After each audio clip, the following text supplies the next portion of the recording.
welcome to my channel. My name is Kamira and this is my review for Married at First Sight Unmatchables Season 1 Episode 7. I think the title was Witches and something. It's in the thumbnail. I can't remember what it was. Witches and something. I don't know. But I'll definitely have it in the thumbnail. Before I begin, I just want to say thank you, and thank you for watching.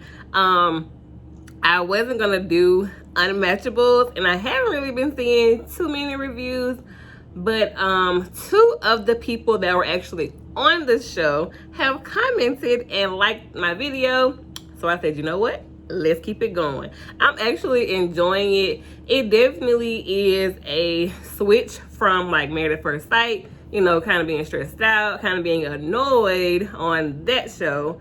Season 12 is a mess. But like, and then Unmatchables, it's like a little bit lighter. You can laugh, you can enjoy the episode. So I'm definitely enjoying it, especially that last one. I was cracking up, crying, laughing the entire time. So it's definitely a different pace from Married at First Sight.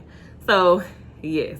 Anyway, thank you guys for watching. Please don't forget to like, comment, subscribe.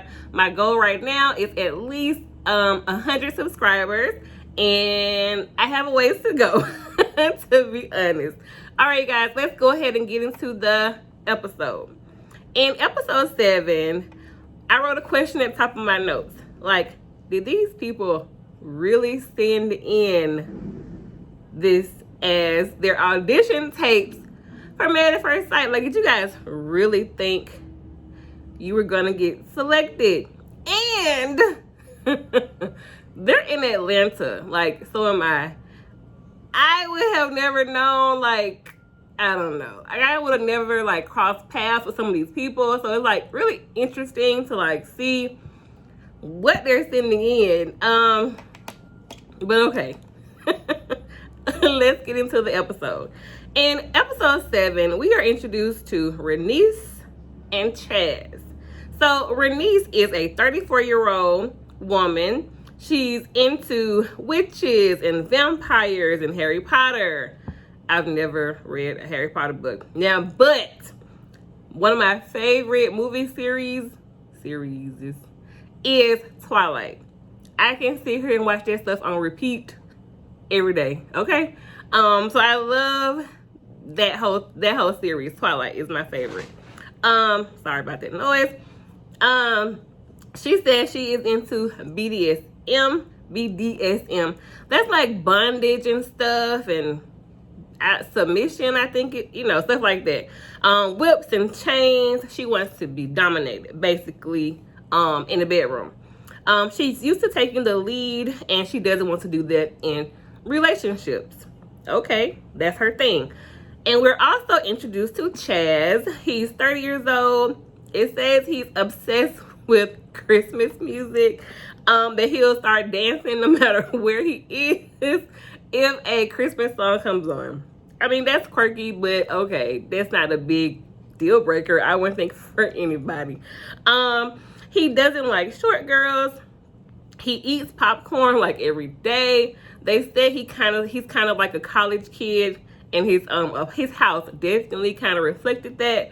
He said he has been there for a year, but like his rooms look like he was either moving in or moving out. Anyway, he takes a lot of shirtless pictures. He likes attention. He's a serial dater. And he said when they were interviewing him for this show, he said his last relationship ended today, like the day they were filming. When did you apply for this show? Were you still dating someone when you applied for the show? But him being a serial dater, maybe he was single for a day or two and decided to apply. I don't know. And like I said, his house looked like he was moving in or out. And okay, this is not about the show, but like real quick, I have on press-on nails and I'm in love with them. I ordered like a pack of like 900 nails for $10 on Amazon, and I would probably never do nail polish again, because when I would nail polish my nails, they'll be chipped the next day. But Okay, press on nails. If you have not done it, please try it. Okay, let's now go ahead and get into the episode after we meet the singles. In the first scene, we see Dr. Viviana, or Dr. V, going to meet with Renice at her house. She asks, why are you single? And she says that she will ask on the first date, have you had sex in public? And she has talks about, orgasms and climaxing on the first date. That's her thing. Dr. Viviana said, there's no big deal about that as long as you all, interactions are safe, sane, and consensual. She lives in a fantasy world. She wants to go to Comic-Con with her partner dressed as characters, and this is a little, I think, R-rated, but it kind of reminded me of when people wear those puppet face thingies, costumes, the heads of the bunnies and stuff. But anyway, Dr. Viviana let her know, girl, you are unmatchable because some gotta give. No. So in the next scene, we see Pastor Cal going to Chaz's house to meet with him and his friend. And this guy, Chaz, he really thinks he's ready for Married at First Sight. They kind of show the type of girls that he's dated. I mean, from what they show, it was pretty much white girls, even though their face was covered. You can see their skin. You can see. And that's why I was kind of worried about him going on a date with Renice, because she's not a white girl. But anyway, we'll get into that a little bit later. He says he really wants to be married. He has dated a few girls in this past month. Serial dater. He says, being able to go out and meet people and them be attracted to him is a confidence boost. And I mean, that will probably be a confidence boost to anybody, but he says, he's been in his house for a year, but there was stuff everywhere, moving boxes, and he had one room, was the junk room. We normally have a junk drawer. I know I have one, a junk room. No. Pastor Cal pointed out that he had mirrors in his bedroom on the wall behind his bed. They kind of had I guess an inside joke between them about the mirrors or whatever. Pastor Cal says, maybe you're being vain to mask some of your insecurities. And we'll get into that a little bit more later as well. And he lets him know, right now, you are unmatchable. I mean, yeah. Okay, next scene. In the next scene, we see Renice meeting up with Pastor Cal to talk about dating conversation. Talk about she scares men off, or she could scare men off behind the whole BDSM talk. I mean, they have Facebook groups or dating sites, I'm sure, for people who like that kind of stuff. But where is it going besides that? What are your goals? How do you see yourself in 5 years? Financial goals, childhood background, I don't know, jail history. I don't know. Stuff like that should also come up. Not just say, hey, how are you? I'm into BDSM. Are you? And then y'all go get married. But okay. Okay, girl. Anyway, Pastor Cal is showing her how to build up the conversation. That's not first date conversation for most people. Like I said, I'm sure there are people who are definitely into that and that's their thing. And it may work. But for Renice, it has not worked. So let's make some adjustments.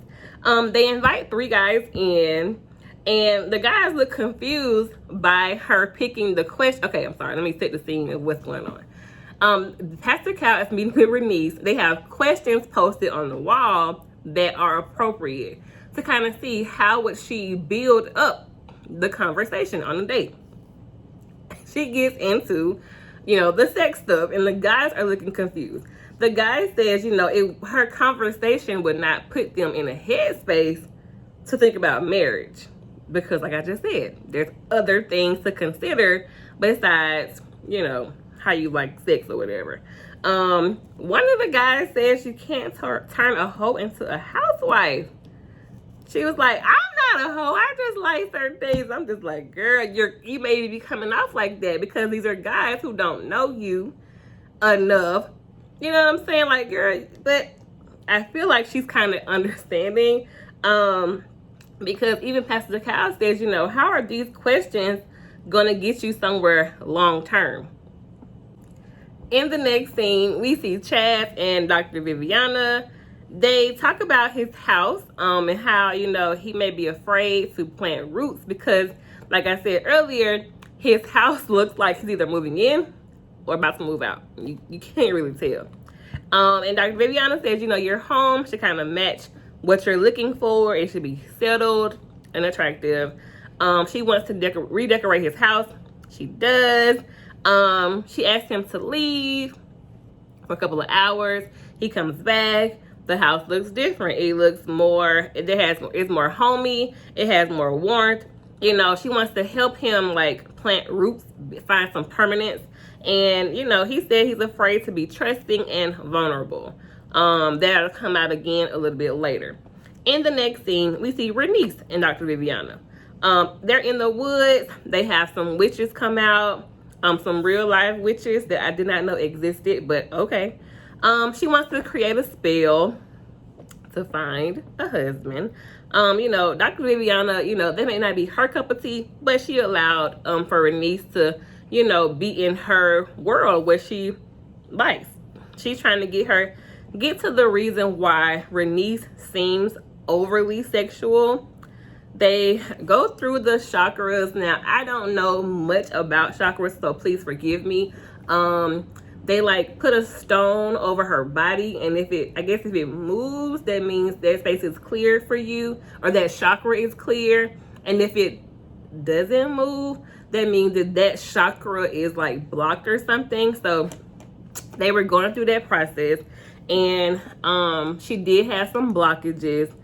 And Renice revealed that she had been sexually assaulted, and before that, she realized that, you know, she was not enjoying sex, and she had to find ways to forgive herself for what happened. That was a tough scene to watch for me. I won't really say why, but it sounded like, you know, she was blamed for what happened to her, and she had a sense of shame. And she wants to start the healing process and begin to like release some of that shame. I often see people have different reactions or different outward expressions of sexual abuse. They could either be overly sexual or kind of invert or like revert, you know. And that's unfortunate that it happened to her and that she felt ashamed because, you know, as Dr. Viviana let her know, you know, it wasn't her fault. So they kind of get into that topic, and Renice wants to be able to trust a man because of her experience. She wants to kind of get over that. And yeah, that's a tough one for me to talk about. In the next scene, we see Chaz and Pastor Kyle. This was kind of interesting to me. It was like, don't judge a book by the cover, because it could look nice and be crappy, or it could look like crap, but turn out to be pretty good. Basically, they had two like really made up drinks. They were nasty. They looked great, but were nasty.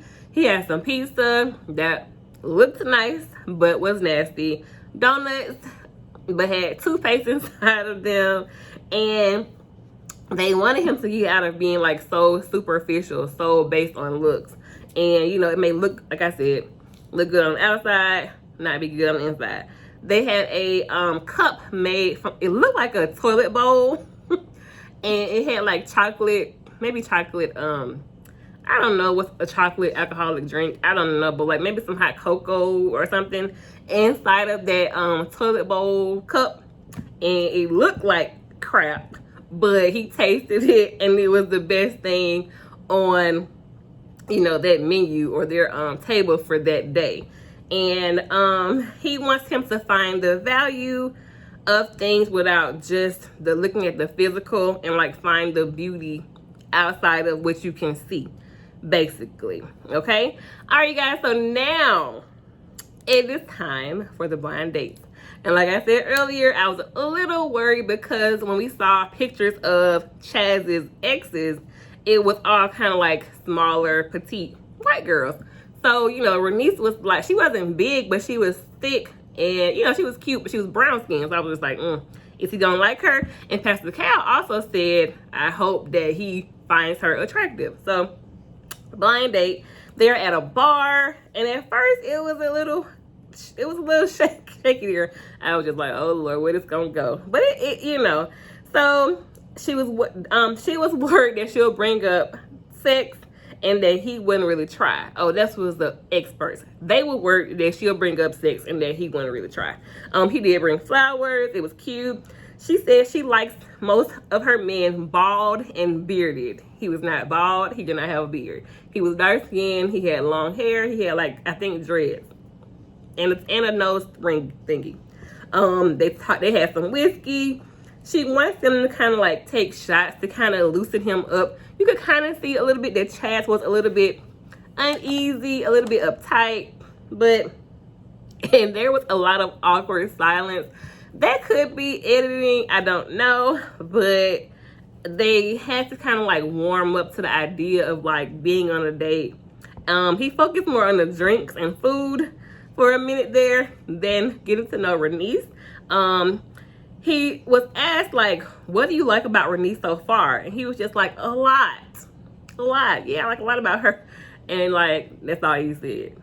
Like, you could have named one or two things you liked about her, but he didn't. So it was, like, hard to read at first if he liked her. But anyway, he did not take the initiative in the beginning to have the conversation. You know, she asked about his passions.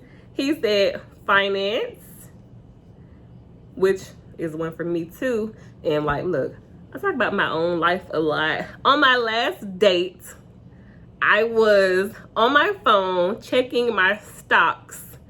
And me and the guy had talked about, he had some of the same stocks that I had in his portfolio. And I was on my phone asking him, did he buy this particular stock? And kind of find out later, he was like, you was on your phone too much. You more interested in the stocks.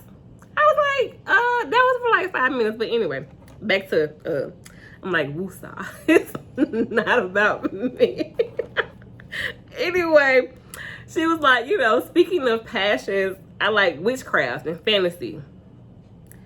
Then he said, I will never watch Twilight. What? I was offended because that's one of my favorites. Anyway, she was like, you know, she would typically swipe left on him, not because of how he looked, but just about his age. He was 30 and she was 34. Chad says, you know, he can sometimes have unrealistic expectations. They discussed divorce and, now he started to get into more asking her how, you know, about her. And, you know, she said she she said she lacked protection at some point, and I feel like she was talking about, you know, her sexual assault, and they kind of get into that. Chad says, you know, that his dad wasn't there and he wants to do the opposite of that. And Renice likes him. He asked her to dance. They were a little bit close on the dance floor. You know, it was cute. It was very sensual. So I'm sure that appealed to Renice. Like I said, it started off slow, the whole dance thing, but they were really close. And Dr. Viviana said, you know, that's a physical first date appropriate thing to do the salsa dancing, you know. And to my surprise, he kissed her. They kissed. It was very like romantical. It was nice. I enjoyed it. But he said he will definitely call her and set up a second date. I was surprised. Happily surprised. It was a good surprise. I like when people like hit it off. I love watching like people love stories and all that kind of stuff. So hopefully one day somebody will enjoy watching mine. Anyway, okay. So they gave us an update on Renice and Chaz, and it does say they did have a successful second date. So yes, kudos to them. both kind of like trusting the process and being open. I definitely enjoy Unmatchables.